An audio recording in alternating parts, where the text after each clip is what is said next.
കേരളത്തിലെ വൈദ്യുതി ഉപഭോഗം പ്രതിദിനം 100 ദശലക്ഷം യൂണിറ്റ് കടന്നു.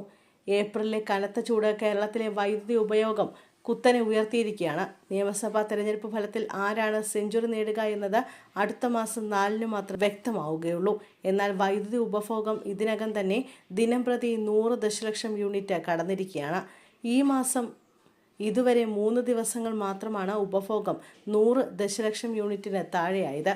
ശരാശരി ദിവസേന ഉപയോഗം 101.97 ദശലക്ഷം യൂണിറ്റായി ഉയർന്നിരിക്കുകയാണ്.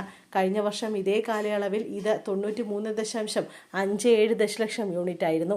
അതായത് ഈ വർഷം പ്രതിദിനം ഏകദേശം 8 ദശലക്ഷം യൂണിറ്റ് അധിക ഉപഭോഗം രേഖപ്പെടുത്തുന്നു.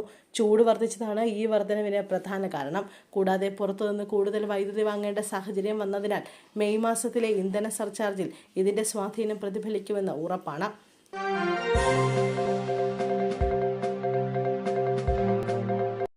കെ.സി. വേണുഗോപാലിനെതിരെ ആരോപണവുമായി Haseena Sayyid. AICC general secretary K C. വേണുഗോപാലിനെതിരെ ആരോപണവുമായി തമിഴ്നാട് മഹിളാ കോൺഗ്രസ് അധ്യക്ഷ പദവി വഹിച്ച ഹസീന സയ്യിദ്.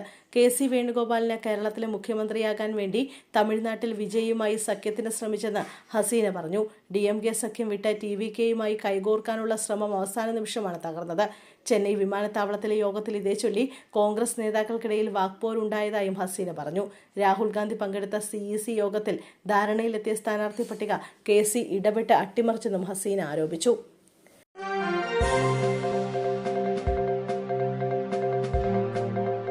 സംസ്ഥാനത്തെ BLOമാർക്ക് വേതനം ലഭിച്ചില്ലെന്ന് പരാതി. SIR ഉൾപ്പെടെയുള്ള ജോലികളുടെ വേതനം ലഭിച്ചിട്ടില്ലെന്നാണ് പരാതി. കുടിശ്ശിക നിരവധിയായെന്നാണ് പരാതി.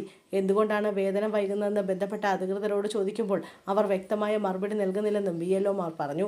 കഠിനമായ സമ്മർദ്ദത്തിലും കൃത്യമായി ഏൽപ്പിച്ച ജോലി പൂർത്തിയാക്കിയെങ്കിലും തങ്ങളുടെ വേതനം മറ്റ് സംസ്ഥാനങ്ങളെ BLOമാരെ അപേക്ഷിച്ച് കുറവാണെന്നും ഇത് തന്നെ തന്നു തീർക്കുന്നില്ലെന്നുമാണ് BLOമാരുടെ പരാതി.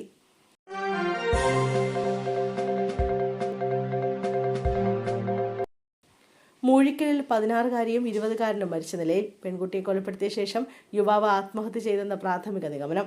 സംഭവം നടന്നത് പെൺകുട്ടിയുടെ വീട്ടിലാണ്. മൃതദേഹങ്ങൾ മെഡിക്കൽ കോളേജിലേക്ക് മാറ്റി. പരിശോധന നടക്കുകയാണെന്നും മരിച്ച നിലയിൽ കണ്ടെത്തിയവർ ബന്ധുക്കൾ ആണെന്നുമാണ് പോലീസ് വ്യക്തമാക്കിയത്. പെൺകുട്ടിയുടെ വീടിന്റെ 2ാം നിലയിലാണ് മൃതദേഹങ്ങൾ കണ്ടെത്തിയത്. ഇന്നലെ രാത്രിയാണ് സംഭവം നടന്നതെന്നാണ് നിഗമനം. രാവിലെയാണ് ഇരുവരെയും മരിച്ച നിലയിൽ കണ്ടതും പോലീസിൽ വിവരമറിയിച്ചതും.